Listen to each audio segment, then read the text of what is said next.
갑자기 이렇게 말이 잘 안 나오는 것이 계속 화두를 하나씩 하나씩 매주 하고 있는데 지금 뭐 효과가 있는 건지 힘들죠. 이걸로 그냥 근기라는 말 들어보셨어요? 근기, 끈기. 이게 불교에서 나오는 건데 끈기가 있다 없다 그러잖아요. 근데 이제 옛날에는 상근기, 중근기, 하근기 이렇게 쓴 거예요. 그러니까 뭐냐면은 상이 최상이잖아. 그러니까 어떤 화두를 풀려고 막 집중하는 끈기 같은 거예요. 끈기. 그래서 끈기라는 말이 된 거예요, 지금 우리말로. 우리나라 말에 이렇게 불교에서 온 말이 사실 굉장히 많아요. 그리고 여기 이런데 사진 같은 거 보면 스님들 끈기 있으시잖아. 우리는 잘 못하는 거. 아, 이거 힘들다. 그래서 그게 끈기라는 말 같은 것들이 있는 것 같아. 근데 방송이니까 원래는 막 그거를 막 머리 쓰고 끈기를 요구하고 막 그러고 싶지가 전혀 않은데 어떤 분들은 또 나름대로 이 방송 한 해 한 해가 매주가 스트레스일 수도 있어. 아, 갈수록 나는 깨달음과 거리가 멀구나. 언제 깨닫냐? 망했다. 이렇게 생각을 하시면 안 되는 것 같아요. 그래서 혹여 그럴 수도 있나? 뭐 그런 걱정들 이렇게 되고 오늘은 조금 짧은 하두, 좀 편안한 하두. 그래서 약간 쉬어가는 하두? 아니야, 쉬어간다. 또 이렇게 얘기하면 또 방송 보신 다음에 그게 무슨 쉬어가는 거냐? 장난치냐? 나는 이제 쉬지도 못하겠다. 뭐 이렇게 반응하실 수 있으니까 그래도 조금 좀 편해 보인다. 정전백수라는 화두인데요. 일단은 요거 먼저 짧으니까 한번 읽어보고 여기에 제가 얘기했지만 조주 스님이 나온 거예요. 이 조주 스님 얘기가 다른 스님들 보면 막 손가락 자르고 고양이 죽이고 막 충격과 공포로 몰아가잖아요, 제자들을.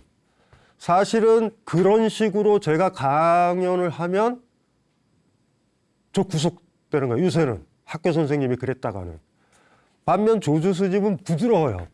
그래가지고 지금 입장에서도 괜찮은데 사실은 이렇게 제 개인적인 성격인데 개성이 강했으면 좋겠다라는 측면에서 조주 스님은 좀 그런데 저만 그럴 거예요. 어떤 분들은 아, 편하다. 얼마나 애잔하고 좋은가. 뭐 그렇게 손가락 자르고 깨우침을 얻으려고 목숨 걸고 고양이 잡고 뭐 이렇게 하고 등불 줬다가 부욱 끄고 어두운 데 던져놓고 막 오만 짓을 하는 것보다 이게 낫다. 그렇게 생각하시겠지만 그래도 한번 보죠. 유명한 화두예요. 읽어볼게요. 어느 스님이 무엇이 달마대사가 서쪽에서 온 뜻인가? 라고 묻자 조주 스님이 대답했다. 뜰 앞에 잣나무. 진짜 선문답이죠. 우리가 보통 하는 자다가 봉창 두드리는 얘기. 달마 알죠? 달마가 왜 서쪽에서 왔냐? 달마라는 건 선종에서는 첫. 그리고 우리가 가장 중요하게 여기는 진짜로 어떤 점에서는 선종을 나름 만든 사람은 육조예요, 육조. 우리가 예를 들면 조선조 시대 때 용비어천가 같은 거 있잖아. 해동 육룡의 나르샤. 그거는 이성계가 잘 되니까 위에 할아버지들 6대가 용이 돼버리는 거예요, 그게. 왜냐면 또 그 정도 6대 정도 해줘야 아, 이게 장구한 역사를 자랑하는 거잖아. 이해되시죠?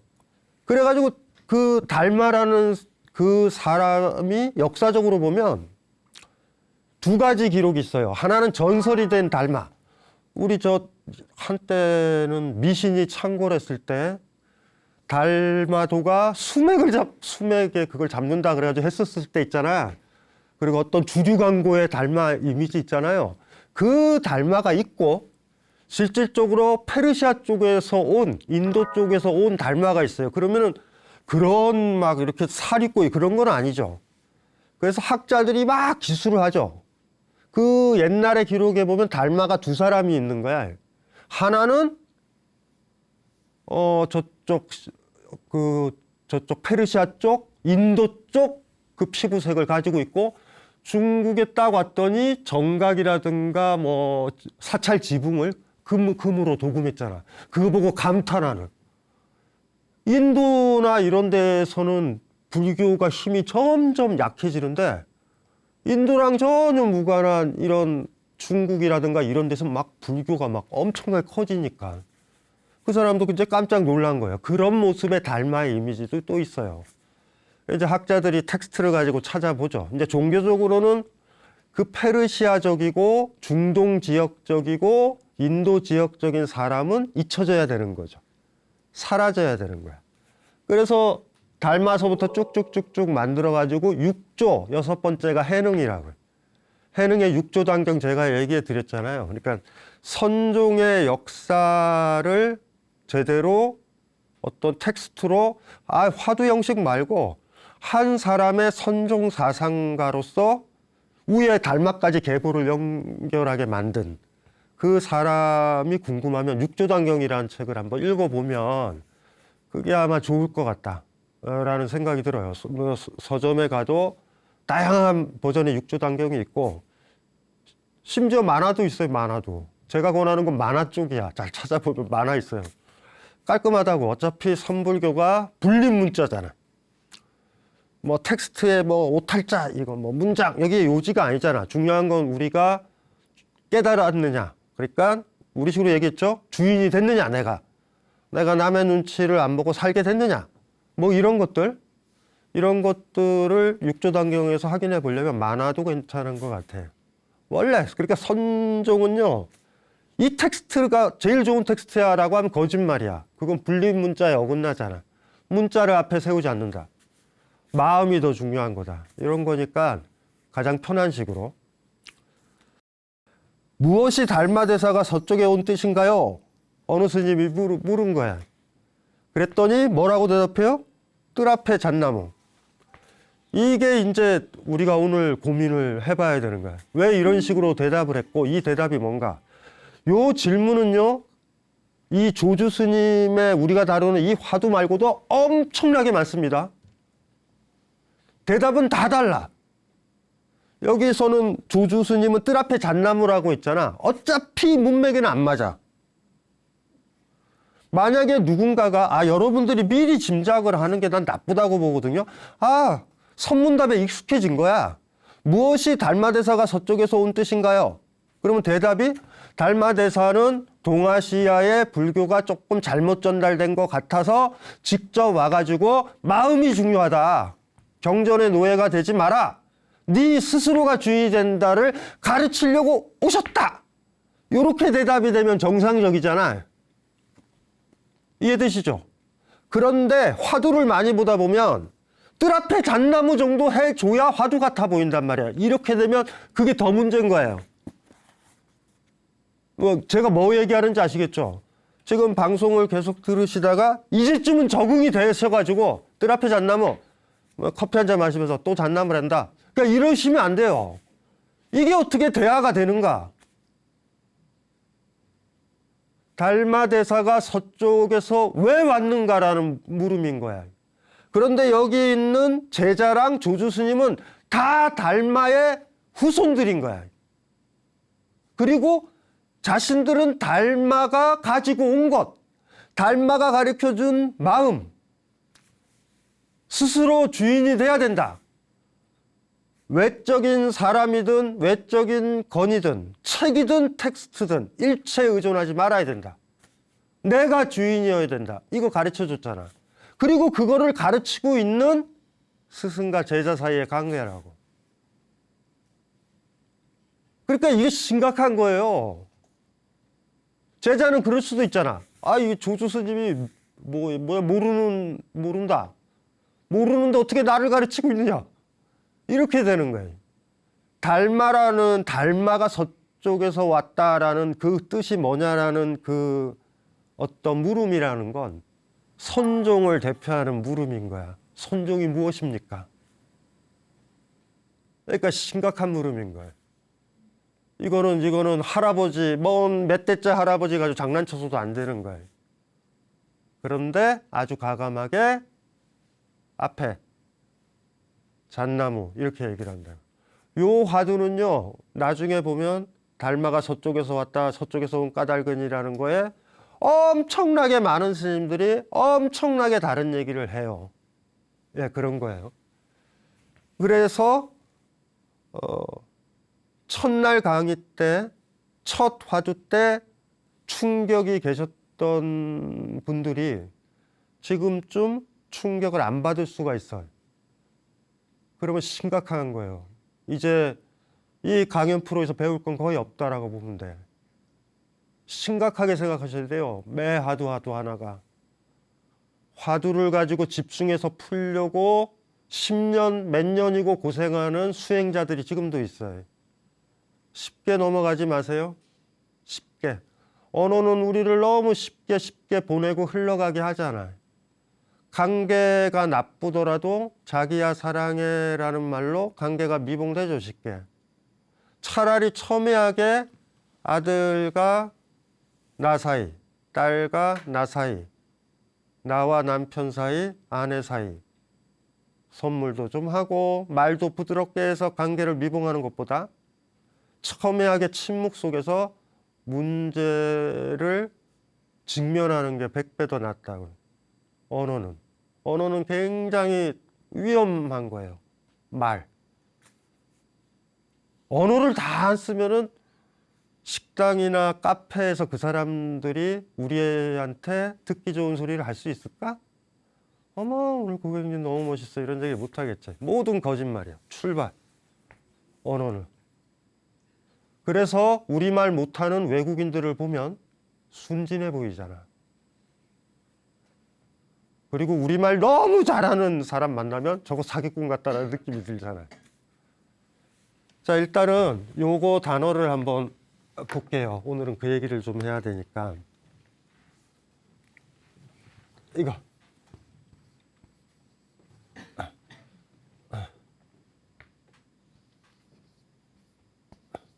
여기서부터 우리의 포인트는 여기에요.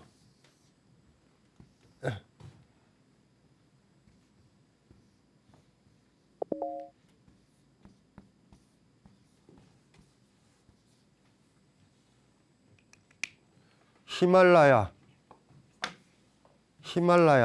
한자로 설장산이라고 불러요. 눈설자를 써서 저장할 때 장자를 써가지고 눈이 저장된 산이다. 히말라야 산스크리트 알라야가 중요하다고. 저장. 그래서 외우기가 편하라고요. 나중에 되면은 좀 헷갈리니까. 알라야 의식이 기억 의식이에요. 저장 의식. 그래서 인간의 제일 심층부에 뭐가 있냐, 의식이 뭐가 있냐고 하면 기억 의식이 있다라고 하는 거예요. 그래서 이 알라야라는 단어를 기억을 하면 좋을 것 같고, 제가 자주 쓸 거예요. 알라야.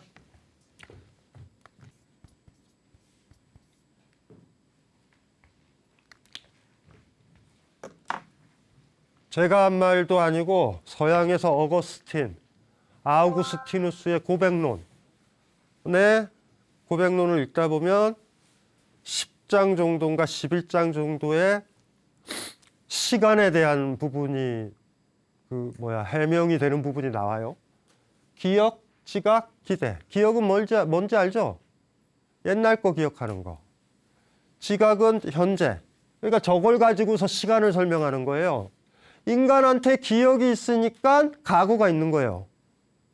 과거가 있어서 기억을 하는 게 아니라는 거예요. 이게 중요한 거예요. 그러니까 의식이 붕괴됐거나 치매에 걸렸거나 이러면은 집을 못 찾아가죠. 아니, 이렇게 돼 물어보자. 조선조 시대는 어디에 있어요? 여러분 머릿속에 있는 거예요. 고조선은 어디에 있어요? 달마는 어디에 있어요? 여러분 머리에 있는 거라고요. 그러니까 이거부터 출발을 해야 돼요. 내가 죽으면 과거, 현재, 미래는 다 붕괴된다. 그나마 서양에서 아우구스티누스 중세의 신학자인데 저 사람이 저렇게 얘기를 한 거예요. 기억을 해야 과거가 있다. 기대를 해야 미래가 있는 거예요. 내일에 대해서 기대를 뭔가를 해야 돼. 지각을 해야 현재가 있는 거야. 그런데 지금 방금 우리가 봤죠? 달마가 서쪽에서 온 까닭은 뭐냐? 뭐를 묻는 거예요, 지금? 과거를 묻는 거잖아요. 그렇죠?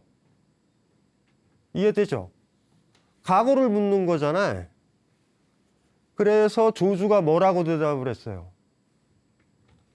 정원의 저 앞에 잣나무. 이 잣나무는 현재예요. 여기서부터 출발하면 쉽다고. 그러니까 이렇게 아우구스티누스 얘기를 하니까 편하잖아. 편하잖아. 이럴 때 불교를, 그러니까 서양 철학을 써먹으면 좋다라는 거야, 도구로. 근데 절대 까먹으면 안 돼요. 불교의 시간론은 이미 시다르타 때부터 깊다고요. 아주 깊어요. 우리가 뭐를 기대한다 그랬잖아요. 오늘 방송, 이번 주 방송 이거 말고 다음 주 방송 기대할 수 있잖아. 그렇죠.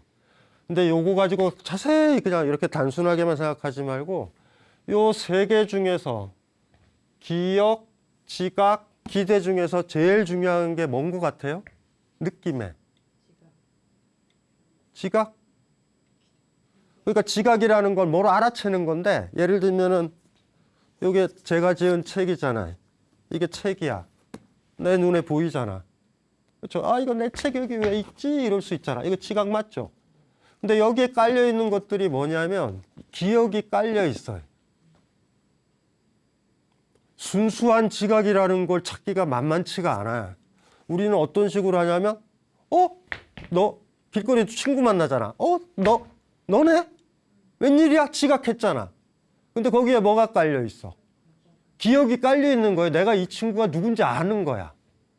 지각마저도 기억의 지배를 많이 받아요. 기대도 그런 거 아니에요?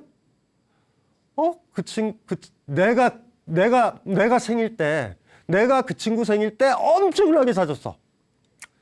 물론 나중에 내 생일을 위한 보험으로 사준 건 아니지만 내 생일도 또 어김없이 다가와. 그러면 슬슬 어떤 느낌이 들어요? 뭔가 기대를 하겠지. 생일날이 가까워지는 거야. 그래서 문제도 이 기대에도 과거에 대한 경험이 제일 중요하다고. 서양에서든 동서양 할 거 없이요. 우리가 현재 지각하는 거 있잖아요. 그냥 길 가다가 현재라고 그냥 막무가내로 그러지 말자고요. 길 가다가 예를 들면은 장식이 바뀌었네? 그것도 뭐예요? 의자가 바뀌었네, 카페가. 주인이 바뀌었네? 지각하잖아. 바뀐 주인도 지각하잖아. 근데 그렇게 평가를 내리려면 내가 기억을 하고 있어야 되죠. 내가 일주일 전에 왔었던 카페. 그것을 내가 기억을 하고 있어야 돼. 그래야지만 변했나가 나오는 거 아니야. 그리고 어떤 점원한테나 아니면 친구한테 물어볼 때 있죠. 너 오늘 기분 나쁘니? 그거는 여러분들이 이 친구가 기분이 좋았을 때 얼굴 표정을 기억하고 있어야 돼. 무슨 일 있니? 라고 물을 때. 이해되시죠? 그러니까 자세히 생각을 해보면은 서양 철학의 논리를 보면 과거랑 기억이 더 중심이 돼 있어요. 100%. 우리가 뭐 기대하는 것도 그렇잖아. 아까도 얘기했잖아요. 내 생일날을 기대한다던가. 그래서 아까 조주 스님이 정원의 잣나무라고 현재를 가르쳤을 때 이게 굉장히 무시무시한 얘기예요. 그래서 그냥 이렇게만 놨더니 동서 철학이 드디어 소통을 했다. 헛소리 하지 말아요. 서양 철학은 이 불교 전통을 못 따라와요. 아직도. 굉장히 라디칼하다고요. 그래서 제가 알라야를 얘기를 한 거예요. 알라야, 히말라야. 우리한테 알라야식이 있다. 알라야식을 끊어야 내가 내 삶의 주인이 된다. 알라야 안에 이 저장되어 있는 바닥에 있는 과거에 대한 기억, 이것들이 내 삶을 다 지배하는 거예요. 요 알라야에 뭐가 들어있겠어요? 저장되어 있는 이런 거에 나쁜 것들 투성인 거야. 예를 들면은 아버지랑 부모님이 가부장적인 사람이면 여성 혐오를 배울 수도 있고, 무슨 말인지 알죠? 그 안에 오만 가지 것들이 있어. 좋은 기억도 나빠요. 왜 좋은 기억도 나쁘냐라고 얘기를 하면 그 사람과 관련해서 너무 행복했다라는 기억이 강화되면 그때만 생각하면 신혼여행 때만 생각을 하면 무조건 지금 부부싸움이에요. 무슨 말인지 알죠? 너 왜 그때처럼 키스 안 해줘? 이상한 거죠, 그게. 과거에 좋았던 기억마저도 문제가 된다고. 그러니까 제가 지금 얘기했을 때 모든 집착의 근원이 알라야에 있다. 이걸 끊어야 된다. 여기서 모든 분별도 나온대요. 히말라야 산이 있잖아요. 8,000m급에. 히말라야의 맨 얼굴을 보고 싶어요. 전 죽기 전에. 어떤 산의 모양일까? 눈 덮여 있잖아, 이렇게. 예쁘다, 그러고. 그리고 의미심장하지 않아요? 눈이라는 건 과거에 온 거잖아. 얼고 오는 거지. 옛날에 알라야, 히말라야, 설장산. 중국 사람들은 어쨌든 설장산이라 불렀어요. 그래 옛날에 한문 경전을 보면 요거를 끊어야 된다 이런 거예요. 저장, 과거. 예. 힘들어요. 만만치가 않아. 방금 읽었었던 거 짧으니까 화두가 뭐라고 그랬죠? 제자가 물어본 거잖아요. 달마가 서쪽에서 온 까닭은 서쪽에서 왔다 그래서 설의 이렇게 한자로는 그냥 그래. 달마 설의 이런다고. 서쪽에서 이쪽으로 온 뜻은 뭐냐 물었더니 조주 스님이 뭐라 그랬어요? 정원 앞에 뭐라고? 잣나무. 그런데 이게 사실은 조주록에 보면 에피소드가 더 길어. 대개 스승들이 제자가 이 질문을 하면 막 이런 식으로 질문을 한 거잖아. 우리 이거 다시 보세요. 그런데 저 질문을 하자마자 제자가 다시 질문한 구절이 있어요, 사실. 조주록에는. 제가 얘기했잖아요. 무문관이라는 책은 무문이라는 스님이 기존에 있었던 깨달은 사람과 깨닫지 않은 사람 사이에 선문답을 48개로 셀렉션한 거라고. 그러니까 그 각자 48개 각자의 화두도 가급적 셀렉션을 해놨어요. 근데 뭐라고 그러냐면 저렇게 딱 얘기하니까 스님도 앞 스승과 제자 사이 반복됐던 관계에서 저런 식으로 대답한 걸 알아. 그래서 뭐라고 대응하냐면 이렇게 대응해요. 아유, 그런 식으로 눈앞에 보이는 사물이나 대상 가지고 대답하지 말고요. 그때 조주가 그런 식으로 얘기해요. 아, 그래, 알았어. 그럼 다시 질문해. 그 제자가 이제는 대답을 듣겠다. 그래가지고 질문을 하는 거예요. 또 달마가 서쪽에서 온 까닭은. 조주의 대답이 뭐였는지 아세요? 저거야. 들 앞에 잣나무. 원래 이것까지는 있었어야 된다고 봐요. 무문스님이. 재미가 없잖아. 밋밋하잖아. 알아요. 제자도 알아. 뭐 앞에 있는 동백꽃 가리키기도 하고 앞에 있는 개나리 가리키기도 하고 무슨 말인지 알죠? 눈 내리면 앞에 있는 중요한 건 뭐예요? 현재를 가르쳐야 되니까. 중요한 포인트는 지금 현재잖아. 현재를 가리키니까 눈에 보이는 대로 하면 잠자리가 날아다니면 눈앞에 잠자리. 이것도 대답이 되는 거야. 도식은 쉬워요. 그러니까 그 얘기를 너무 많이 들은 거야. 그러니까 제자도 짜증이 난 거야. 제발 앞에 눈에 보이는 거 가지고 대답하지 마세요. 그랬더니 알았다고 그러니까 다시 또 질문을 하는 거지. 달마가 서쪽에서 온 까닭은 진짜 진지하고 대답을 기대를 한 거죠. 그랬더니 똑같이 웃으면서 들 앞에 잣나무. 확 치고 싶은 제자는 애초에 모르죠. 이게 지금 몰라요. 지금 왜 이런 얘기를 하는지. 왜 이런 얘기를 하고 있는지. 눈앞에, 뜰 앞에, 눈앞에 그게 중요한 거라고. 현재요. 어제 했던 걸 기억하면서 만나는 현재 말고 비유를 하나 드릴까요? 그거 전설적인 건데 대개는 여러분들은 자의식이 굉장히 강하고 기억에 사로잡혀 있고 알라야식에 지배당하는 인간들이기 때문에 첫눈에 누군가한테 반하는 경우는 거의 없어요, 여러분들은. 옛날 온갖 가지 기억과 통계를 가지고 이런 반응을 보이는 남자, 이거는 쓰레기다. 보통 이렇게 평가를 내려. 손 들어보세요. 진짜 첫눈에 반한 거야. 이 사람이다. 오늘 이 사람이랑 이렇게 헤어지면 끝난다. 그때가 현재야. 그때가 현재야. 이해되죠? 기대를 했나요? 과거의 기억이 작용되나요? 그러니까 우리가 대부분 현재를 지각한다고 하면 지저분해져 있는 거예요, 다. 오늘 이 사람 만났네? 괜찮네? 괜찮네? 그리고 또 만나고 또 만나고 또 만나면 식별이 되죠? 10번째 만나도 매일 현재에 만나는 거야. 매주 만난다고 해봐요, 수요일날. 수요일날 만나고. 첫눈에 반하나요? 갈수록 어때요? 갈수록 그 사람은 내 기억에 사로잡혀서 뻔한 사람이 되는 거야. 첫눈에 반한 사람.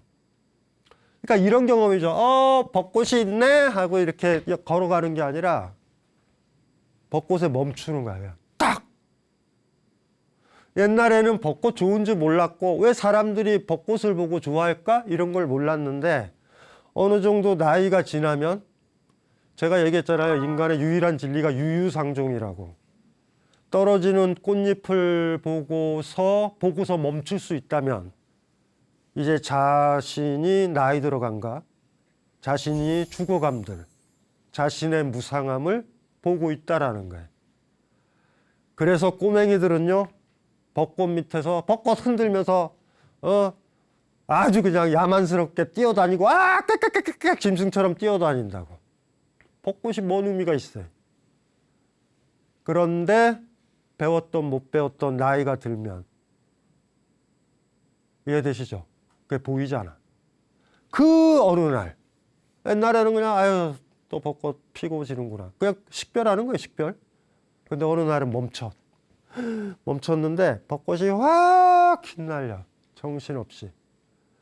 그때 우리는 현재를 갖는 거예요. 그리고 또 하나가 여행 갔을 때도 현재를 비슷하게 갔기 때문에 여행을 좋아하는 거야.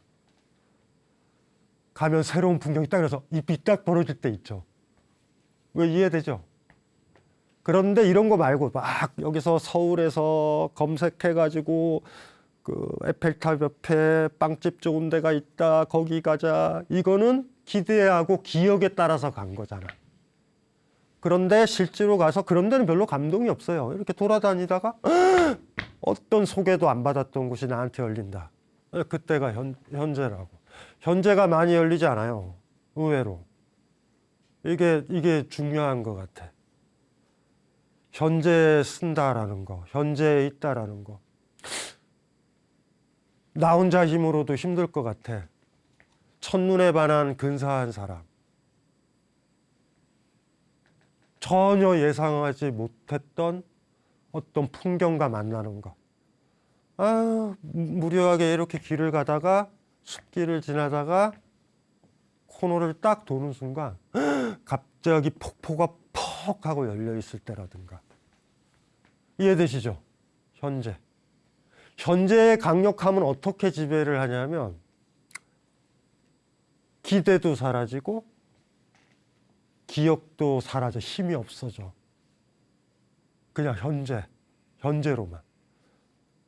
이게 아마 포인트일 것 같아요. 여기에 어떻게 우리가 서야 될 것인가. 현재에 살기를 원하는 거야. 하루 중에 몇 번 현재에 살까? 잘 못 살아요.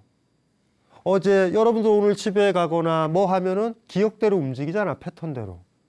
친구 만나도 처음 그 친구 만났을 때 설렘이 있나? 없어요.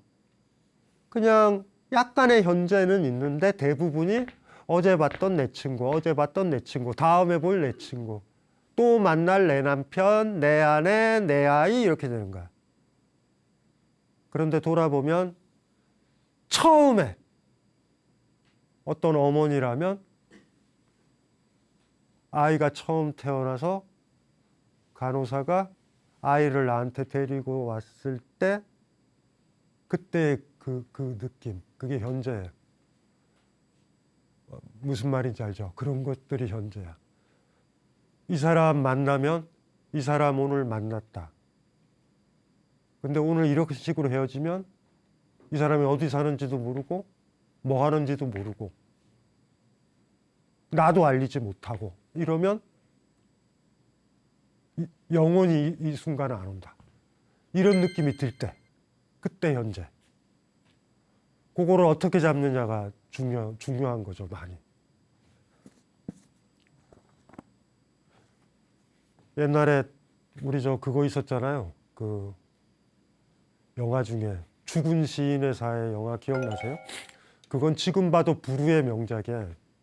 왜 불후의 명작이냐면 지금처럼 자본주의적으로 아이들을 기르면 기를수록 아이들이 경쟁하면 경쟁할수록 갈등하면 갈등할수록 미래를 위해서 현재를 희생해버리는 사람들.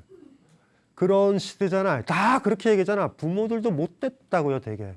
지금 고생하면 나중에 편하다. 뭐 이런 개소리를 해. 중간에 아이가 교통사고로 죽으면 어떻게 책임질 거야? 지금 오늘 행복해야 되잖아. 오늘 행복해야 되죠. 우리에게 내일은 없다가 제일 확실한 윤리적 지침이에요. 오늘 행복하잖아. 오늘 행복을 취하는 사람은 내일 되면 그 내일이 오늘이잖아. 또 행복한 거예요. 또 행복하려고 그래. 반면 오늘은 희생해야 돼. 오늘 고생해야 내일 행복해. 이렇게 생각하는 사람이 있잖아요. 자본주의는 그렇게 가르쳐요. 국가는 그렇게 가르치고 학교 선생은 그렇게 가르친다고. 지금 영어를 열심히 공부해야 외국인을 만날 수 있어. 무슨 말인지 알죠? 그런데 그렇게 배워도 평생 죽을 때까지 외국인 못 만나는 사람이 더 많아요, 의외로. 그리고 그렇게 많은 말도 필요 없고. 그래서 내일주의자들이 있어. 내일주의자들은 내일이 중요해. 오늘은 갈아야 돼. 갈아가지고 재료로 이렇게 써야 돼. 그런데 문제는 이렇게 믿으면 여기서는 기대를 하겠지. 나 힘들지만 내일 행복할 거야. 그러니까 내일이 됐다? 그러면 이게 오늘이다. 또 가라. 여기서 또 고생해. 그러면 이쪽이 내일이잖아. 내일은 행복할 거야. 내일이 또 됐다? 오늘이다? 어떻게 하려고 해요, 이러다가. 평생 행복하지 않아. 머릿속에 행복의 꿈만 꾼다고. 무슨 말인지 아시죠? 이런 논리로 극한까지 간 게 기독교의 논리야. 지금 힘들어야 된다. 고행해야 된다. 천국에 가면 보상받는다. 사무엘 베케트라는 작가가 고도를 기다리며라는 연극을 써서 썼잖아요. 고도를 기다린다. 고도 안 오거든? 사무엘 베케트도 인문학자니까. 네. 오늘주의를 선택을 하는 거예요. 정원에 잣나무. 잣나무가 아니어도 돼요. 뭐면 돼? 뭐면 되죠? 밥그릇, 커피잔. 다 상관없어요. 지금 현재라면. 현재를 얘기를 한다면. 그래서 재밌는 게 이 무문 스님이 코멘트를 하나 다는 게 있어요. 요것도 무문 스님의 이야기인데 요거 조금 도움이 돼요. 제가 한번 읽어 드릴게요. 요거 어렵지 않아요. 조주가 대답한 것을 무문 스님이 요 정원의 잣나무 여기 앞에 이거에 대해서 코멘트를 다신 거예요. 조주가 대답한 것을 자신에게 사무치게 알 수만 있다면, 과거에도 석가는 없고 미래에도 미륵은 없게 될 것이다. 내가 부처가 된 거야. 현재가 제일 중요하다라는 것, 이 앞에서 사무치게 현재를 느끼게 되면 이해되시죠? 여기에 있어야 되잖아. 내가 살아가고 있는 지금 이 현재의 발을 디디고 있어야 주인이잖아요. 노예나 주인 아닌 사람의 속성이 뭐겠어요? 돈도 쫓기고 미래도 걱정되고 하니까 영화도 못 봐요. 그런 사람들은. 걱정하니까. 어제 있었던 일들, 조금 이따 공과금 내야 될 일, 이런 것들만 생각하고 있다고. 여기에 서야 된다고. 여기에 그냥 쓰면 돼. 쓰면 내가 여기에 서 있는데 저 과거에 있는 석가나 저 미래에 있다는 미륵이 보이겠냐고요. 내가 내 앞에서 벚꽃을 볼 때 석가가 보이겠어요? 어머니가 보이겠어? 아버지가 보이겠어? 애인이 보이겠어? 내가 보는 거야, 현재를 살면은. 그러니까 무문스님도 잘 안 거지. 진짜 이 현재에 살아가고, 이 현재라는 게 영혼을 얘기하는 건 아니에요. 벚꽃 지는 것과 같아 무상해. 하루하루 나이 들어가고 병 들어가는 바로 그 자리에 서 돌봐줘야 된다고. 나 행복하게 해줘야 되고 거기에 서야 된다. 나한테 사무치게 현재가 중요하다는 걸 알아야 된다. 거기에 서면 꽃이 이렇게 보이는데 어쩌면요 산사에서 어떤 스님이 너무나 예쁜 꽃을 동자 스님이 보고 있으면 옆에 오는 큰 스님이 오는지도 모른다. 그때가 제일 행복한 때다. 그 큰 스님의 동자승 발로 차요? 야, 이 새끼야 나왔는데 왜 그러고 있어? 그럴까? 피해야지. 왜냐하면 그 순간 동자 스님은 주인이고 부처니까. 사뿐, 사뿐, 사뿐. 서양은 과거에 많이 지배돼요. 과거의 나쁜 면에 지배되는 거를 끊으려고 프로이트, 락강, 정신분석학이 있고 좋은 기억을 쌓는다? 그걸로 행복해지진 않아요. 좋은 기억에 집착하면 계속 힘드니까. 그런데 불교는 목숨 걸고 현재에 쓰려고 노력을 했던 종교다. 그러니까 과거에 달마가 오디 말디 뭔 상관이야. 그거 생각하고 있으면 정원의 잣나무, 벚꽃 아니면 심지어 울고 있는 아이의 모습도 보이지 않을 거라고. 자, 심각하죠. 조주 스님의 화두의 특징은 이런 거예요. 정전백수 다시 한번 읽어볼게요. 어느 스님이 무엇이 달마대사가 서쪽에서 온 뜻인가요? 라고 묻자 조주 스님이 대답했다. 뜰 앞에 잣나무. 스님, 바깥 대상으로 얘기하지 마세요. 알았다. 무엇이 달마대사가 서쪽에서 온 뜻인가요? 뜰 앞에 잣나무. 이런 화두예요. 현재에 쓰는 것 굉장히 힘들어요. 주인이 되고 부처가 되는 첫걸음 같은 건 것 같아요. 여러분 방송 보시는 분 앞에 지금 무엇이 있는지 그게 여러분의 현재를 열어놓는지 궁금해지기도 하고 그래요. 예, 다음 시간에 뵙겠습니다.